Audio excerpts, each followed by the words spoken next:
happy Friday. Welcome in to the Maize and Blue Reviews. Good afternoon, Michigan football. I'm Dennis Fithian. Sorry for coming at you a couple minutes late. Yeah, you got to keep, when it comes down to computers, whoa. And here it is again. You have to, keep them plugged in or the power runs out. And like 2 minutes before I was set to go on, that is what happened. And so I was sitting here getting ready to go on and then I had to, I've got a backup. And so I was like, let me just take it nice and easy and let me just get that backup going. Got the backup here and I had it all ready and I was plugging it in and using the other mic. And then I looked over and I thought, oh, this one looks like it's gonna happen. And then it took a couple. All right, but I'm here. I'm ready to go and I'm on. That's the good news. We're ready to talk a little Michigan football with you. And we've got a few different things that we want to talk about with you. And let me just show you. We are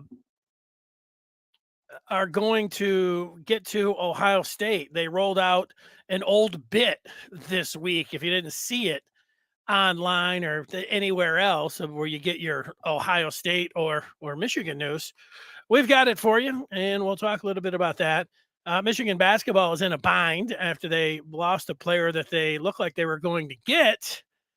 And now they're in search of other players. We'll talk about that a little bit, but we're going to talk about a big time player setting up a visit for Michigan. And, that is happening. And that is some good news if you're a Michigan fan. You might remember it's been a couple months now, but I had let's see. I put together a recruiting list of, mouse isn't working as great as it usually does. Let me hit the reset button. Reset. There it is. I was using this recruiting page to, throw some things your guys' way, what I was looking at, what I was hearing, those kind of things. And on that recruiting page, I had an initial 5 players that I was like, these are the guys that I'm really into. These are the guys that, I'm hearing the most about, that Michigan has a good chance, and also that are very highly rated.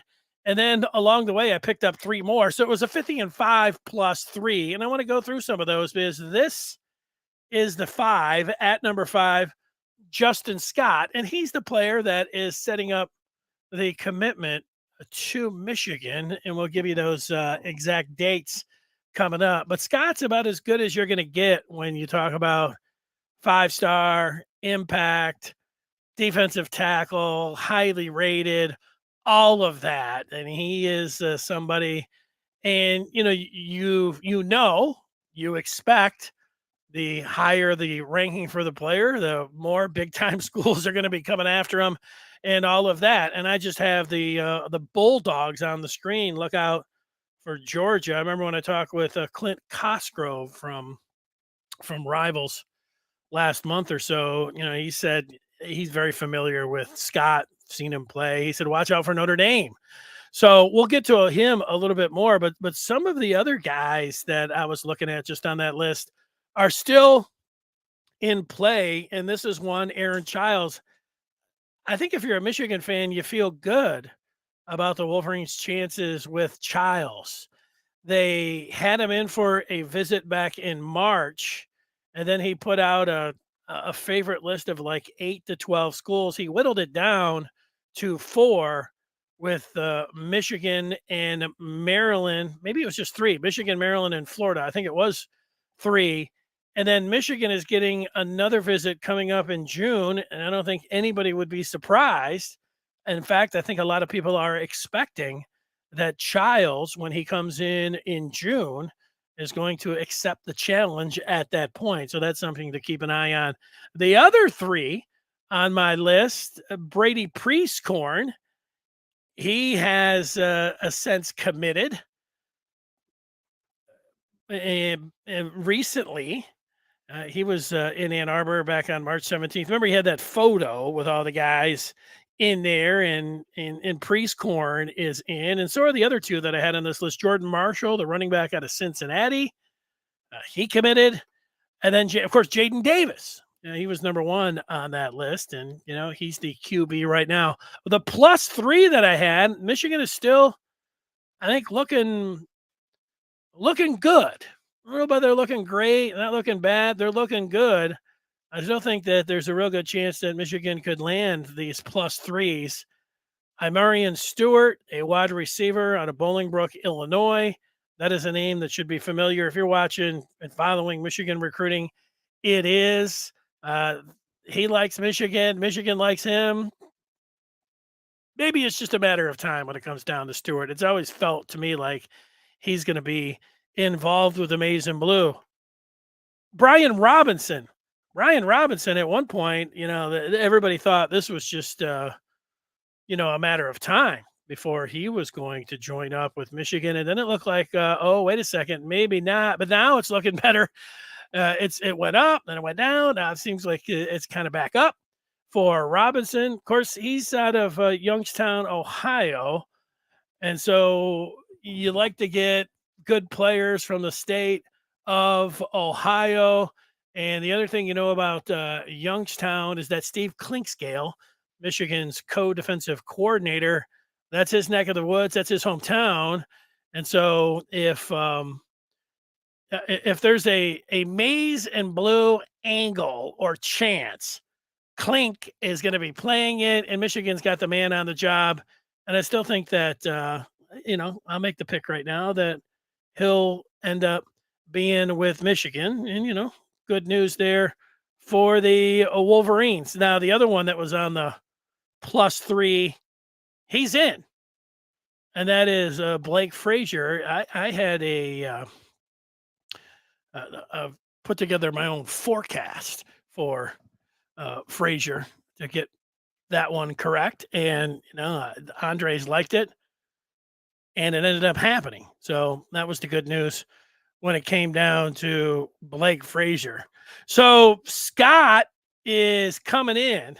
That's the big news today. Justin Scott, he's 6'5", over 300 pounds. He's ranked at number 8 overall in the class of 24 by Rivals.com. And if we look really close at the visiting list that he has put out for June, down to Athens at the beginning of June 2nd through the 4th, going to visit the Bulldogs. Of course, it's how we say it is what it is when it comes down to the Dogs. Then Michigan, June 9th through 11th, and then the U, the 15th through 18th, followed by the Buckeyes to kick off summer, June 23rd through 25th. I thought one of the interesting things that Cosgrove had to say when we were talking about Scott, and he was somebody that had seen Scott and talked about Scott, seemed to be pretty familiar with his recruiting. The one thing that he said about Georgia, he liked Notre Dame at the one point because he said his mom really wants, the family wanted him to be within driving distance, wanted him to be close to Illinois. Now, pretty easy, if you're just looking at proximity. We don't have to pull the map out. The U in Georgia, Michigan's a lot closer than Coral Gables and Athens. Is Ann Arbor closer to Chicago than Columbus? I'm going to say yes, but I don't know that 100% sure. You can say you're an idiot. Look at it. It's, but I don't know. It's close. It seems, but maybe it could come down to a battle of who he likes more there between Michigan and Ohio State. Want to keep an eye on. It's going to be tough. I haven't heard anybody come out. Remember when I talked to Cosgrove, he was like, probably not. He didn't feel it. He didn't sound like he was optimistic about Michigan and Scott. And I don't get the sense that many others are optimistic about Scott. I would say, if you're a Michigan fan, if you get a visit, all you could ask. You'd love for just all the top guys to just go to Michigan. Let's be honest. Here it is. Let's go. Michigan gets all the best players. It would be nice if it worked that way. But no, they got to work at it a little bit. But the only thing that you can ask is that the kid comes up and gives Michigan and listens to what they have to say and makes an official visit. And that's what he's doing. He's making a visit. And so he'll come in and, if you show Justin Scott the Michigan campus, you show him what Michigan provides academically, you walk him over to the football building, and then you drive him over to the big house, and you put him in the maize and blue, and he runs down the tunnel and goes out onto the field and looks around. And if after he's gone, after meeting everybody and being in Ann Arbor, and he doesn't want to come to Ann Arbor, hey, good luck, to wherever you end up going. I know those other places have nice things going on as well, but that's all you can ask. And so, Michigan, I think in a good spot. They're in a pretty decent spot. It's a hot competition. He's a tremendous player. Let's see where people are at on this Friday, talking about Scott. Michigan does have another defensive tackle that's coming in over this weekend that they would. I don't know if you call it. Some people like to say they're on commitment watch or what. I don't know. Maybe they are. I know that there's a defensive tackle that's in that they like, and that maybe they do end up getting a commitment after this weekend. So that's where I'm at. Richard saying people say Michigan is a football school now as opposed to a basketball school in the past. Well, I think we're always honest, so I don't need to say let's be honest, Richard. Michigan has always been a football school. Now, if you're not winning and you're not in the thick of things and other sports are, you say Michigan's a hockey school. Michigan's, they went to the baseball world, so they're a baseball school. That's what you do. And then when Michigan was going to the Final Four under Beeline, certainly in those 2 seasons, you start saying, hey, it's a basketball school. I guess, the football team was struggling at that point. But I got news for everyone. Everybody knows this, but I'm going to say it anyways. Football is king everywhere. Like, people like other sports, but people are addicted to football.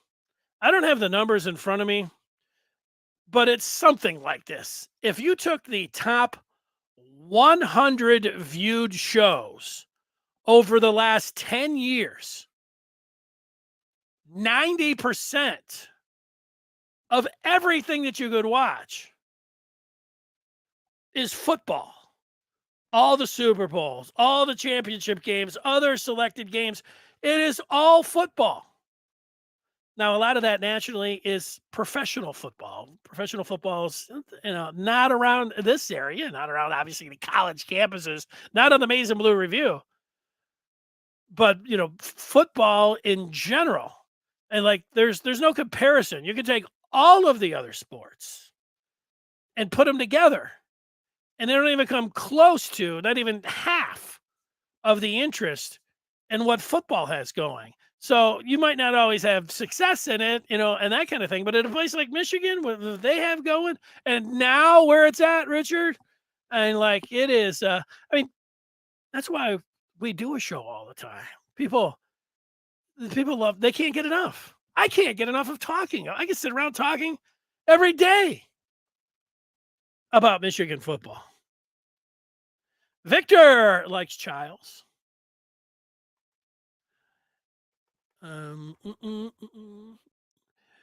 Richard looking at Scott and saying that, he's a monster. Victor coming back and saying teammates Childs and Edge Demarion Mayo coming in at the same time. Hopefully we can lock up both. Yeah, I've seen that name, Mayo. Little Childs, little Mayo, sounds good to me, man. I don't know if you want to call it a package deal, but teammates, that's good. I'm in on that. That sounds like a nice way to kick off late spring and get it going there. You know what I'm saying? Antoine weighing in on Brian Robinson. He's playing too many games. I don't even like his film. Like that, he better come because there's a lot of people on board that are better than him. Antoine firing the warning shot out to B-Rob. Get in while you can, or somebody might snatch your scholarship. I'll take your word for it, Antoine. I can't say that I have watched the Robinson film to have an opinion like you, but here you're saying you watched his film. And if you're watching his film and you like others, maybe the Michigan coaches are thinking the same thing. So we'll follow that one. Antoine following it up on his opinion of Justin Scott. And he says he seems to be flaky too. Now, for those of you that might be just watching, you might say, what's this Anton character talking about? Doesn't like the film. This guy's flaky. Antoine is interested in recruiting.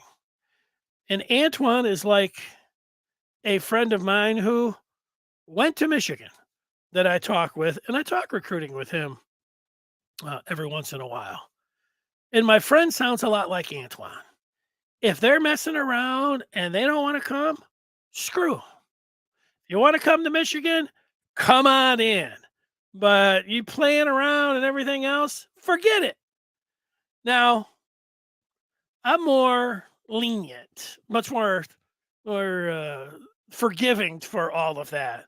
And I try to put myself, it's hard to do, but I do it anyways, into the mindset of an 18-year-old superstar college football player that has been praised for the last 4 years as people calling him up, telling him, you're the greatest thing ever. You got people, 30-year-olds dropping in on, his video game site, trying to play video games and saying, hey, I work at a recruiting site. Who do you like? Palling around any way you can to get some news. And hey, if you get the news, you get the news, right? I'm not disparaging anybody. I don't play Fortnite, Maybe I should start playing Fortnite and dropping in, being like, hey, what's up, man? What's going on? And if it works, then I'm delivering the goods again. A lot of people say, hey, that's the bottom line. The point is that, there's a lot of choices to make and a lot of different people coming in. So I let it play out. And even guys that flip and flop and go somewhere else. And in the end, and there's plenty of examples that players who flip from another school and end up coming to Michigan and then end up having, a fabulous experience. So it is, in some ways, we're all part of it. We're spotlighting these guys and act like they're the greatest thing ever. And so, they're going to play it out. They're going to have their 15 minutes of fame or whatever else. But, you are going to have people like Antoine, and Antoine's not a club of one. There are a lot of people that are like, you know what? Forget it. If Antoine was running the recruiting, man, he'd have Justin Scott on the phone. He'd be like, Scott, you're either in or you're out. He's like, well, wait a second. No, hang up on him. Like, okay. It's a tough, tough recruiting pitch. And there he is. Antoine talking about is a money back recruit. Well, in the past, you would say that could be a negative thing. And I think there are some Michigan fans that think that because Michigan is not playing that game of promising any money, that if a player wants to go somewhere and is thinking about dollar bills, then, that somehow, has them being a bad character or something. I don't look at it like that myself. Michigan has decided which road that they're going and, how they're approaching name, image, and likeness. But I got to tell you, if I was the next door neighbor of Justin Scott and he was saying, let's just take an example. I don't know if this is a fact or not. Scott says to me, hey, Georgia's offering me $250,000. They're going to give me $100,000 in a briefcase. And then when I'm in school there, they've promised me another 150 in NIL. What about that?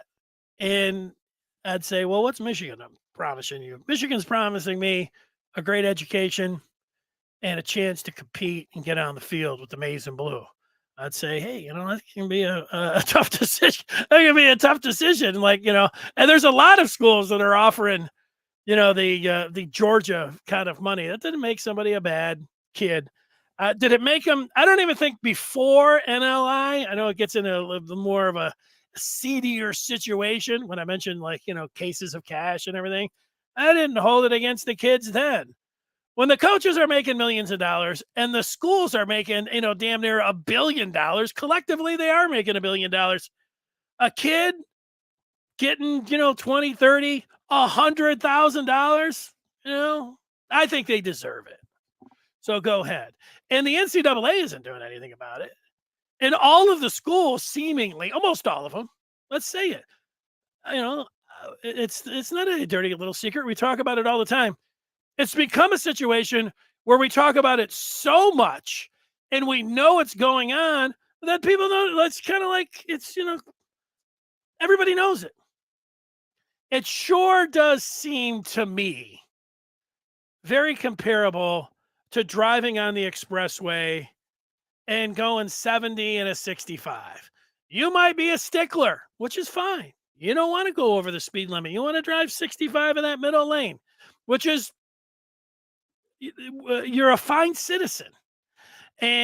But there are a lot of people that will go 5 or 10 over, and there'll be a cop that'll be sitting out there and somebody will be going 8 over, and you think, oh, they're going to get it. And the cops is out there. They're like, the cops don't care. No, you start going 10, 20 over, whatever, they're going to get you.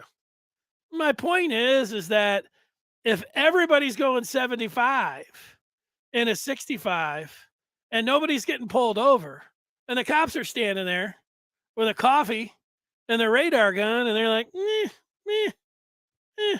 They're not. The cop is the NCAA. All the schools in the left lane going 75, that's Georgia and Alabama. They're over there. Michigan wants to drive 65. That's okay. That's the way I see it. Let's take some more of the feedback. Victor with a question. What do you think of the hires of Charles Scrace, a NIL consultant to the AD, and Shemy Schembechler? Do you think Michigan's NIL recruiting strategy is changing or staying the same, just better at it?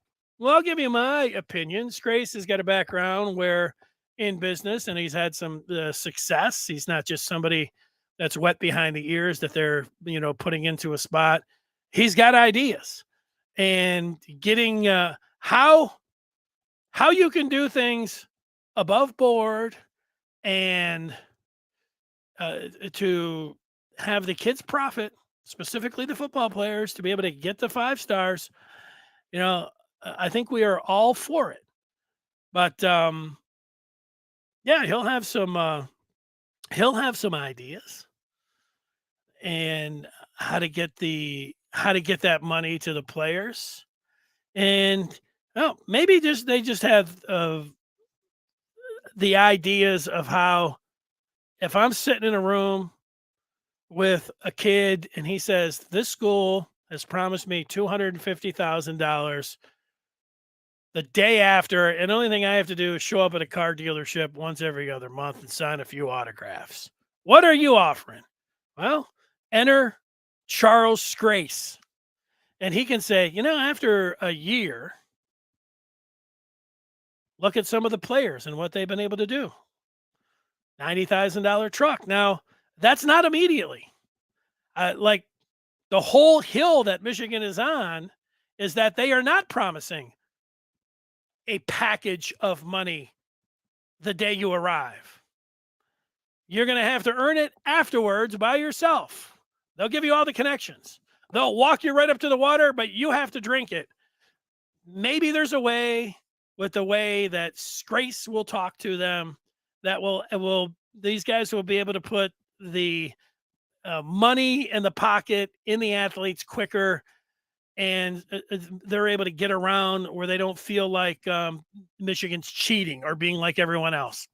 No, it seems like a tough job because you're competing with all other teams that have decided that nobody else is following the rules, and why should we? Nobody's getting penalized. In fact, everybody that is doing this, it's working out for. Sure, there are examples. of the teams that have just opened up the checkbook and just said, "Yeah, we'll write the biggest number," and it didn't work. The U, Texas A&M. There's a lot of that. So, and I know people point to that. Look at these guys. It, completely backfired on them. You know? So, as far as Schembechler, his name speaks for itself in an administrative role in recruiting. He'll have some good ideas. He spent his entire life in football, and nobody likes the name Schembechler more than the Harbaugh family. And so, if Shemi can provide something, he will.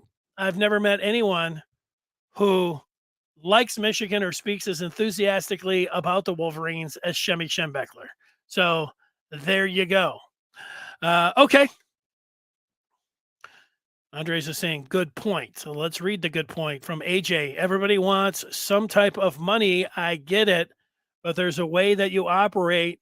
If you're that thirsty, then somewhere down the line, they can be bought again. That is a good point. So that is a good point. Let's see some other ones. Kids name some kind of big U training, an institute of higher education, signing and wages. Well, it's something that last summer, and we're not to the summer yet. I think I talked about every day. NIL, Michigan's approach, other teams' approaches, and it's the thing about Michigan is that last year, even though I wasn't really feeling their approach, I was going to give them a long leash because I knew that they were thinking about it. I knew that they were even doing more than thinking about it. They were bringing in people that with business backgrounds and financial backgrounds, and you say you got the best people on it, and I think Michigan does. They have the best people on it, thinking about how to make name, image, and likeness work for Michigan. And as we sit here right now, I don't really have negative things to say about Michigan, even though I would like to see them pick and choose to try to get some of those big time players. However, Michigan said it was John Wangler, who was involved with one of the collectives, who made the point last year, maybe at this time last year, that no, Michigan isn't, getting involved right at the very front. But if you come to Michigan, you can make 2, 3, 4 times as much. And, that was his pitch, recruiting pitch. And what Michigan did last year to keep the players, this is no small thing, to be able to get Blake Corum to come back, to get Keegan and Zinter. This is just on the offensive side. Fabulous. I mean, these guys in other years, Chris Jenkins might have jumped. To be able to get these players, premium players, back for the Maize and Blue is a credit to where Michigan is at with name, image, and likeness. So they have done a great job in that regard. So nice job, Michigan. I'm not all like, is the job done? No, it's not. Let's get to something that I think the people, are going to like. A lot of times, unprompted, there will be people. We have the feed. You see me putting up the different questions and comments from the people, and unprompted, and it happens frequently. Somebody will say, "I was listening to a Ohio State podcast, and these guys are delusional," or something along the lines of, "I was watching a YouTube video of a bunch of Ohio State reporters, and these guys are nut jobs." And then they'll be like, "I went in there and trolled them." Variations on that, and everybody's laughing about it, and talking about how crazy all of the Ohio, and these are just the reporters. These aren't even talking about the fans. Well, earlier this week, Kirk Herbstreit the former Buckeye and college football announcer and former Ohio State head coach Jim Tressel were at I don't know, a dinner, and a reporter from the Toledo Blade went up and asked old Jim Tressel, old sweater vest himself, what should OSU fans expect in 192 days in Ann Arbor? Well, anybody that knows this rivalry will remember the day that Tressel, or right around the day that he took over, he went to the basketball arena and he said, whatever the amount of days, you'll be proud of us. And it put the Buckeye faithful into a tizzy. They loved it. They just couldn't get enough. And then Ohio State followed it up. And over the next 2 decades, Michigan barely had a win. It was complete dominance. So this guy from the Blade, pretty good question to ask old sweater vest. And old sweater vest said, like old times. Oh, no, he didn't say that. The reporter said, like old times, Jim Tressel assures fans, quote, Buckeyes will make us proud in Ann Arbor. So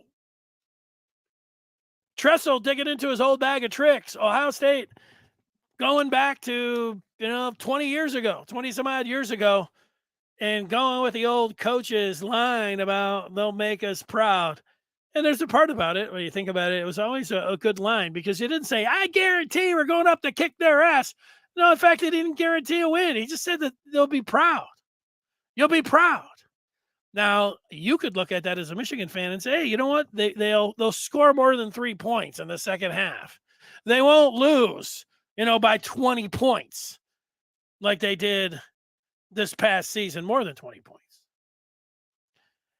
They'll keep it in single digits, however you want to look at it. But I saw that yesterday, and then the day before I was driving around and I listened to a former Buckeye who was on Sirius Radio. He's one of the hosts of they have a college sports channel. Ben Hartsock is his name. And I tuned in, and Hartsock was talking about college football. And he was saying Michigan runs the Big Ten right now. I mean, this is what he was saying. And I'm like, oh, Michigan runs the Big Ten. And then he said, I have to tell everybody just how it felt walking out of the horseshoe last year. He said it was so terrible. Everybody was so down. It was such a sickening feeling with everyone walking out of the horseshoe after the 45-23 drubbing at the hands of the Maize and Blue. He said they were down so bad.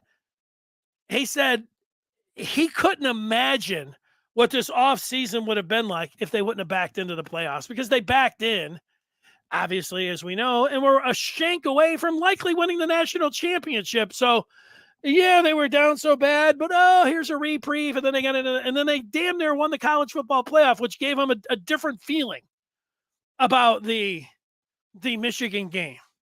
But I was just thinking, just listening to him, I hadn't heard any Ohio State fans talk about just how bad they were down. I figured they were. But where I'm sitting right now, and I just think about it, because I can recall what it was like, these past 2 years, how this offseason has been. If you would have seen me the previous 20 years, almost every one of those years, it was such a long offseason, such a hard, bitter, terrible offseason, where you'd look forward to the college football season. You'd try to get yourself back up onto that horse and put a smile on your face and think about it, and everything can change. But then you just kept taking a beating. And then came, I think it was finally 2000, and it would have been 2017, where it looked like Michigan had everything. The year Day took over, where Michigan had the returning quarterback. There was no more Urban Meyer. The game was in Ann Arbor, and I thought, all right, this is it. and it wasn't. And then the next year, was that the year, it was the 62 pointer or whatever it was, misery all around. I could be confusing some of that. I don't try to keep. I sometimes I can get it straight, and other times when I'm talking about 62 points and 50 points. But the point is that it almost got to a point where it was beyond hope. I recall looking at the 2021 season, and I did a topic. I asked people if they could have a set of 4 tickets for any game. This is before the 2021 season. What game would they pick? Would they pick, remember Ohio State was at home, or Washington, which was a night game set for, September. So would you pick the Washington game or would you pick the Ohio State game? I said that I would have picked the Washington game, and most people agreed with me, not everybody. But my reasoning was, is that, hey, Michigan is, it's the beginning of the season. There's still all of that hope. They've got a really good chance at, beating the Huskies in a night game. The weather, the tailgating at night, all that's great. Go to Ohio State, the cold weather and everything, and then leaving the stadium like you had the last 20 years, with the exception of a time or two, there wasn't a whole lot of hope that was going to be a great game. Now, there were plenty of people that called up and said, look, I'll always take the Ohio State game. That's the game that matters. And then there were people that said, I want to be there when it shifts, when it turns, when Michigan gets that win. That will be the group. This is people talking before the season of 2021. When Michigan gets that win against Ohio State, it'll be one of the greatest games ever, because of all the reasons that we're just talking about, how long they had waited. And those people were right. The 2021 game, as the snow started like right before kickoff, and then how Michigan played and won that game, and then afterwards with the snow coming down, there was never a greater scene. And people that were at that game, you listened to them, said they had never been to a better game in their life. That was it.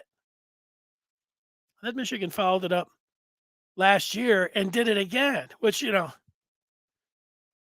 get to the greatest game ever, and then they match it and then do it on the road, which makes it even more incredible, or as incredible. Which makes me think, after listening to Hartsock and Tressel rolling out his old bit, that if you lose to Michigan and you're an OSU fan, the one loss was really bad.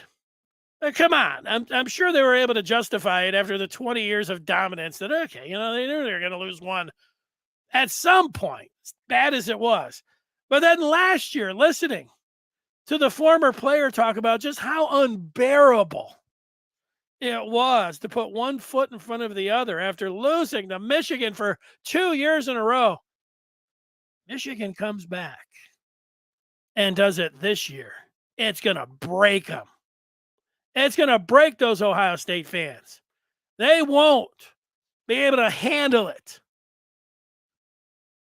I don't know how you handled the last 20 years previous to 2021. It wasn't a pretty scene around here. But Ohio State, they will not be able. It will break Columbus. It will break the fan base. They will not be able to handle it. And it will be the greatest thing ever to have them do that. Let's see what people have to say about old Sweater Vest. Sweater Vest, and what he had to say is, Mark, was this on yesterday? I didn't find it. It was, it was earlier this week on the Toledo Blade. If you're talking about yesterday's show, we are now on the podcast Monday, Wednesday, and Fridays. And on Tuesdays and Thursdays, I'm still around. I'm just over on the Maize and Blue Review. You should join up. On Tuesday, I wrote about Michigan football. And on Thursday, I wrote a big long story on Michigan basketball. And you could have seen it all there. And I was going back and forth with the Michigan fans, and we were talking about Michigan football and we were talking about Michigan basketball all day Tuesday and then all day Thursday. So join up the Maize and Blue Review today. In addition to my musings about football and basketball, you get the latest in the recruiting, transfer portal, and all of that by going to michigan.rivals.com. Mark, we will see you over there. That'll be a lot of fun to see you there. Let's see. No, that's not about Ohio State. Andres has a point. That dork is one of the main reasons I hate the Suckeyes. Hey, you shouldn't take it out on the reporter. Oh, no, you're talking about Tressel. They worship the ground that man walks on down there. The coach says the Buckeyes ain't going to do nothing this year against us. The Buckeyes are going to be mad again, and Notre Dame is going to give them an L. People getting after Ohio State. Eddie. State only won that game in 2001 because the Yankees got our quarterback. Yeah, a credit to George Steinbrenner, an OSU alum, for throwing that money at Henson and being able to get him out there. Good point. Buckeye tears are the best tears. Antoine weighing in. If you all notice, the Buckeyes recruiting class has slowed down. Michigan is putting that pressure on them. Richard had a tough time during the Rich Rod years. Yes, you did, Richard. You did have those were some tough years. Mark on the rivalry. It needs to be for a championship that made the 10-year war something. So sad. Bo was very complimentary of Woody, and Woody couldn't say a word. Amplified by MSU, and not in a good way. Yeah, that is one of the parts that makes it so great about the last 2 years. Beating Ohio State any single year would have been great. Doing it and being able to win a championship in the Big Ten validates it. Getting to the college football playoff validates it. That's what made it so amazing. And then they did it 2 years in a row. I don't know, whatever your ultimate dream would be, I'll make something up. Winning the lottery. Let's just say I went out this week and played the Powerball and won $350 million. I would be going crazy. I would think about, I'm going to have somebody come in and build my goats this exceptional barn. And then the following week, I'm like, or maybe it'd be the next year. Like, you know what? I'm going to play another Powerball. And then I won it again. What? 350 the 1 year, 350 the next year. Life is great. How could it happen? The previous years, nothing. I didn't even get a number. Previous 20 years. But then in back-to-back years, I have won it. AJ is saying that there's no sense in beating my head over 2001. We're in a new era. And Michigan is making a concerted effort to be better, even in the front office. That's something I've been begging for. I'm in a really good spot with Michigan football right now, AJ. These off seasons where people are, throwing the countdowns, which I appreciate, or talking about, the off season is so long. I have not found it that way this year or last year. I have found that the off seasons go like this. I'm enjoying talking about the off season. I'm enjoying talking about Michigan. But yeah, the previous 20 years, I can go back and remember what it was like. It was tough. It's like sometimes I see people online, probably not a good comparison, but I'll say it anyways. I see them talk about, man, I spent 20 years. I did a 20-year stretch at the toughest prison. And, they talk about, I was making a grilled cheese with a battery over in the corner. That's what it was like being a Michigan fan from 2001 to 2020.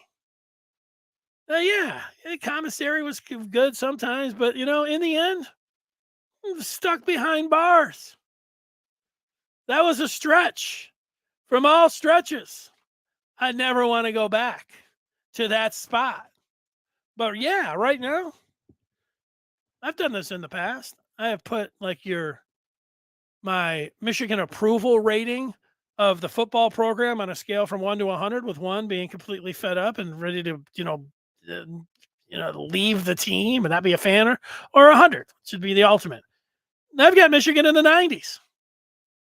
I'll leave some room for getting to the championship game and winning it. That's all they got to do. They're doing great in everything. Recruiting, NLI, retaining players, the head coach, the assistant, everything. And, so I'm not I am a glass half full type person. But if you would have found me from 2001 through 2020, I was not sitting around, talking about how great Michigan was and how everything's going awesome or not. And, I felt, because there were a lot of fans, especially doing online, doing these troll jobs of Ohio State when Michigan hadn't beat them in 20 years. And I thought, wow, those people, I guess whatever makes them feel good. But I always go to what happened on the field. And if you win on the field, then you can talk. You want to win on the field, then you can run your mouth. And so for 20 years, I didn't have a whole lot to say. And the people that did, I liked, half of them were my friends talking about all of this and Michigan's great and everything. I'm like, all right, yeah, they are. But it was always not being able to get over the hump. And then there was renewed energy and feeling about with Harbaugh coming in that he was going to be the guy to do it. And then it looked like he wasn't going to be able to do it. But it turned out to be the great story. A guy that looked like almost every Michigan fan that I knew accepted the fact that if Harbaugh couldn't do it, nobody could, but people were ready to move on. That's how bad it was. The ultimate Michigan man who, had proven himself in every which way. He couldn't get it done, and it was going to be time to move on. And yet, with this story that's written right now, what a great story it is. When almost everyone had given up on him, he turned it around. I know there's a lot of people right now saying, I never wavered. Hey, there were a few. I just wasn't talking to any of them. There were not a lot. That's right, Eddie. The game is the de facto Big Ten championship game. Well, considering what the Big Ten West is all about, and how they've never won the Big Ten, it is. And it's nice how things are going to change in some ways, but there's probably not going to be a Big Ten East and West next year with USC and UCLA. And the game, you could be playing Michigan and Ohio State one week, and then you could be playing them the very next week. And then you might even be playing them for a third time in the playoffs. And you can say, it's going to water down.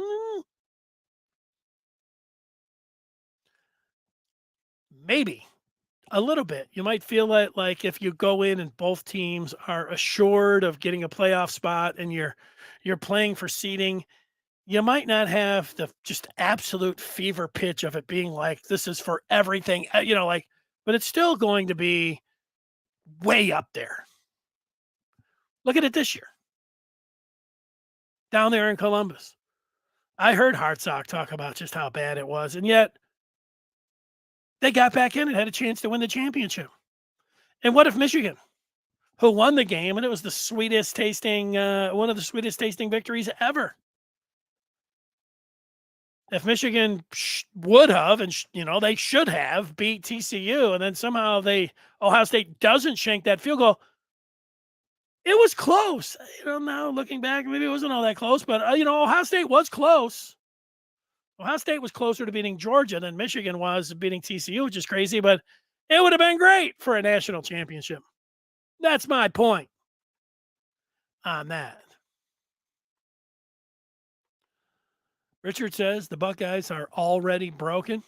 I'm not going to argue it, Richard. I'm not. It is a great rivalry. Antoine agrees with you. They're already broken. Mark saying Michigan is caught up. I'm not arguing that either. Notre Dame's going to be a litmus test for that defensive line. I agree. Goodbye, Dennis. Where did he go? Yeah, I think people could be talking about that I'm not on every single day, Monday, Wednesdays, and Fridays, but I am still on the Maize and Blue Review on Tuesdays and Thursdays. So, it's just going to go like that. I could go back to being on every day. It definitely can happen. All right, I wanted to get to one more thing, and that has to do with the basketball team. The Michigan basketball team, here's the news. They lost Caleb Love, who transferred from North Carolina to Michigan. Caleb Love, over the last month or whatever it was since he committed, there would be some stuff on Twitter like he's not going to make it. He's decommitting. He's going to go back into the transfer portal. And Love would go back on social media and say, I'm in. I'm with Michigan. And Michigan fans would be like, yay. And then it turns out that he couldn't make it for whatever reasons, academics, transfer credits. I think that's what it is. And so now Michigan is left with not only not getting these services next year of Caleb Love, they have an extra scholarship out there. Michigan has 3 scholarships to give out. This is a tough spot for Juwan Howard. Even if Michigan did have Caleb Love, which is, he, whatever you think of his game, he was, he would have been an asset for Michigan this year. Now Howard's got to go back and find not 1, not 2, 3 more players to add to a team that just doesn't look like you look at him on paper. And this is what we do in the offseason. We do look at him on paper. It's the only thing that we have is paper to look at him on. The paper doesn't look very good. Michigan does not look, even when they had Love, they didn't really look like they were a tournament team.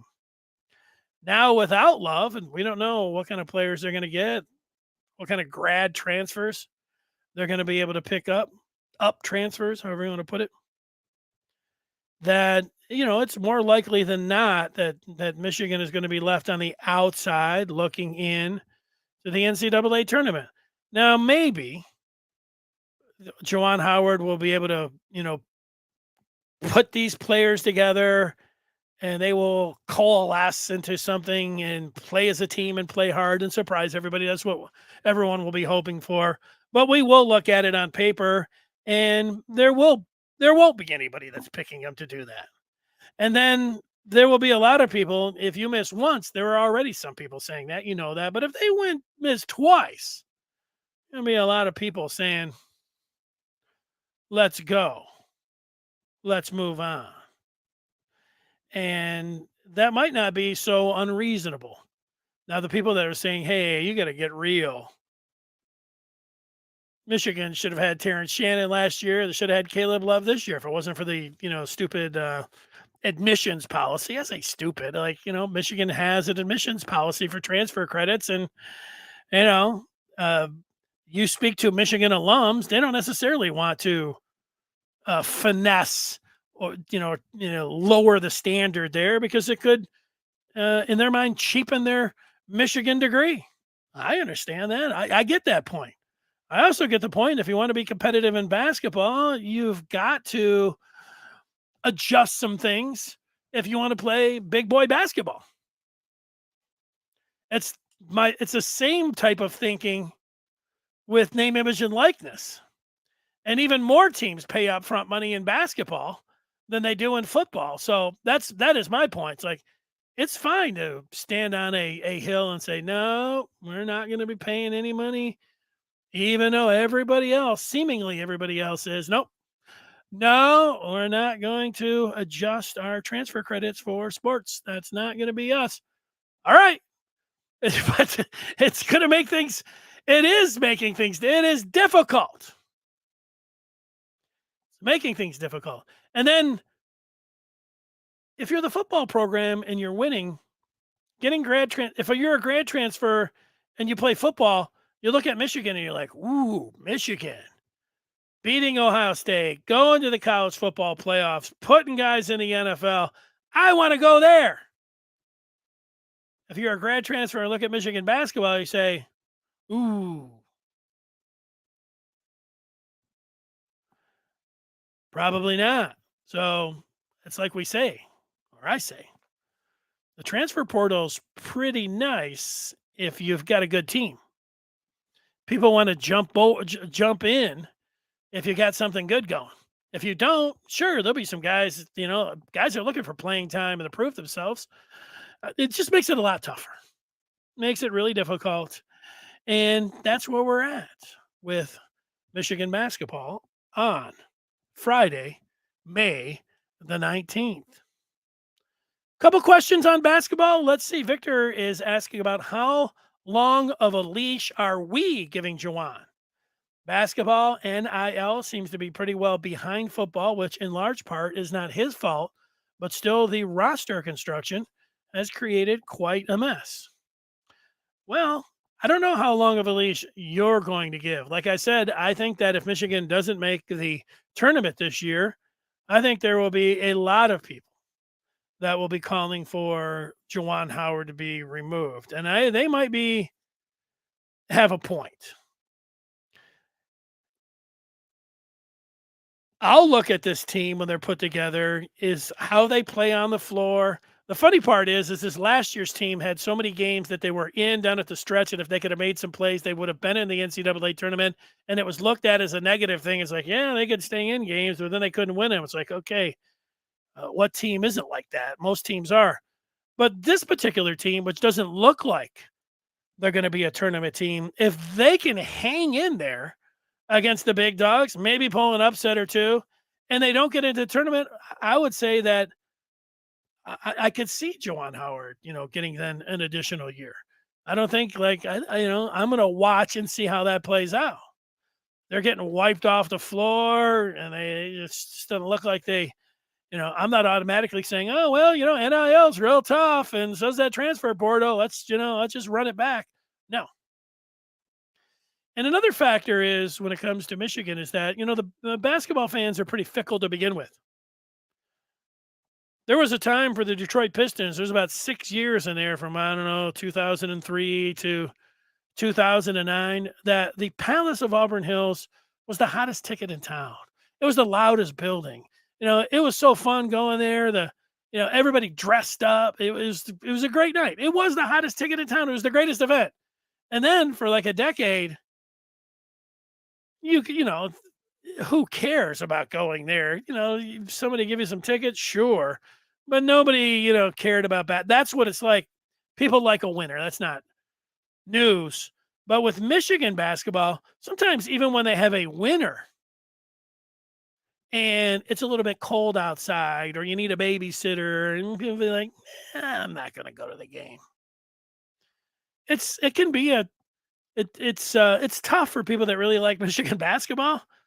But it's a tough arena to continue to fill for game after game. I don't know how many people you're really pulling in there. And if the product on the floor isn't any good and people start feeling disconnected with the program or the coach, woo!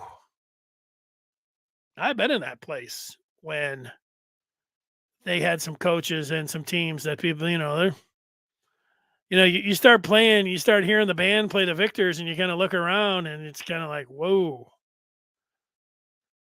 If it gets that way, you'll know by looking around. It's always a good indicator, even though, like I said, Michigan, even at some of the great times, they don't have the greatest atmospheres. You sit in there and long enough and you look around and you know what's going on the floor, and you know what the record is, you'll know. So that's my answer to the leash question, Victor. We got time for a couple more. These are players trying to make the league, not usually wanting to go to grad school at MIT or Oxford.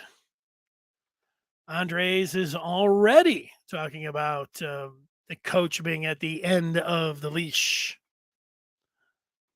Mark says Juwan has to get to beat the Scott Frost level of result, plus maybe some personal failing, I'd say, before such a favorite son gets ousted. I wouldn't say that that is incorrect. Scott Frost, the Fab Five was great, and people like Juwan Howard, but I don't get the feeling that people like Juwan Howard as much as Nebraska fans liked Scott Frost. But like what Andres is talking about right now, I think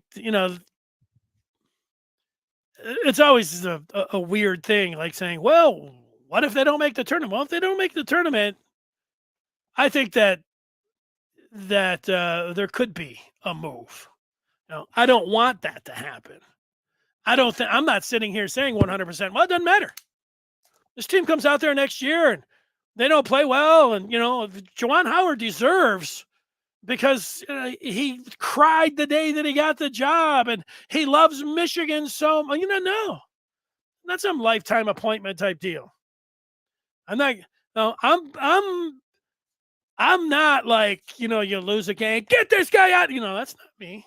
But I'm also not the let's give lifetime appointments to anybody who's a Michigan man either. But I think Mark, it's a decent point. When you do have a favorite son, when you do have a former player, it is more difficult uh, to move on. And there's a reason that the Michigan man moniker means so much. People love Michigan men. Juwan Howard is a Michigan man. So that's what did I call it before? No, it's a decent point. Otis says Michigan always kills their own basketball program off. If it isn't the coach, it's the administration. I don't agree with that. The punter says, my guess is that Howard is gone after next year. It will be framed to the public as a mutual parting of ways. Howard leaves for an NBA position, and Michigan looks for a head coach. They give him the old soft landing type thing instead of "you're fired," kind of thing. I get it.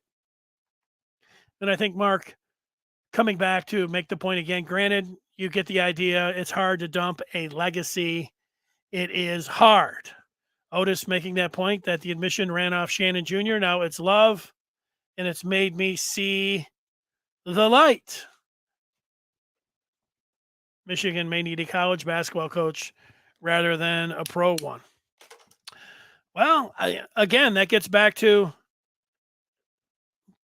whatever the balance is. There was a point in Michigan sports where, like Northwestern, you can't get into Northwestern unless you could get in as a student. That's not the same at Michigan. At some point, Michigan said, hey, we want the greatest students, and we're going after the very cream of the crop when it comes to students. And they said, hey, we want to do the same thing when it comes to sports. We want the very cream of the crop. And so they adjusted some of that academic standards for athletes. And now, as things are changing, you could make the case that you want to see if they want to stay competitive, that they need to make that adjustment. I believe that is correct. I am also someone that understands that, if you went to school and you have one of those degrees, how you could say, I don't want that. There's a part of me that, people won't like this.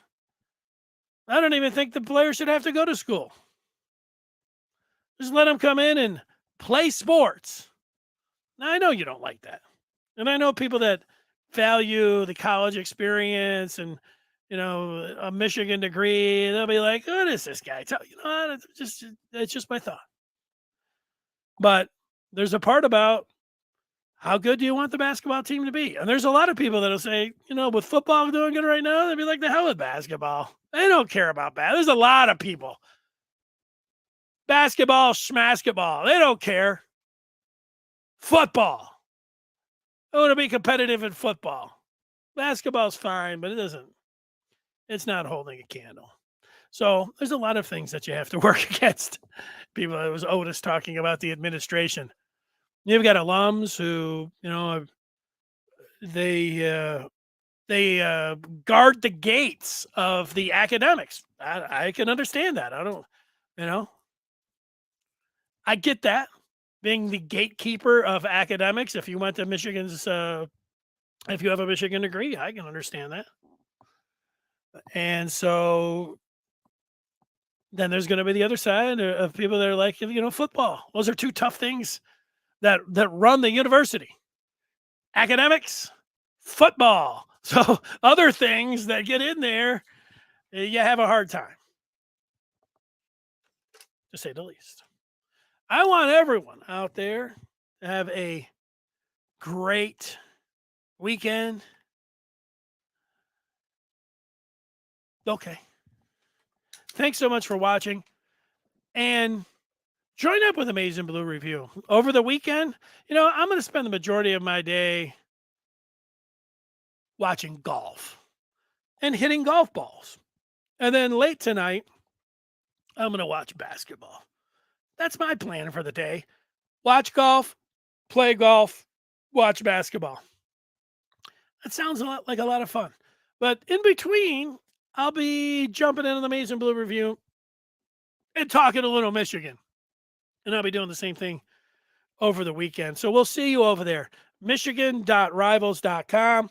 And for all of you that will be taking off and enjoying this fabulous weekend, I'll see you on Monday at 1:00. Till then, have a great rest of your day and weekend. Bye.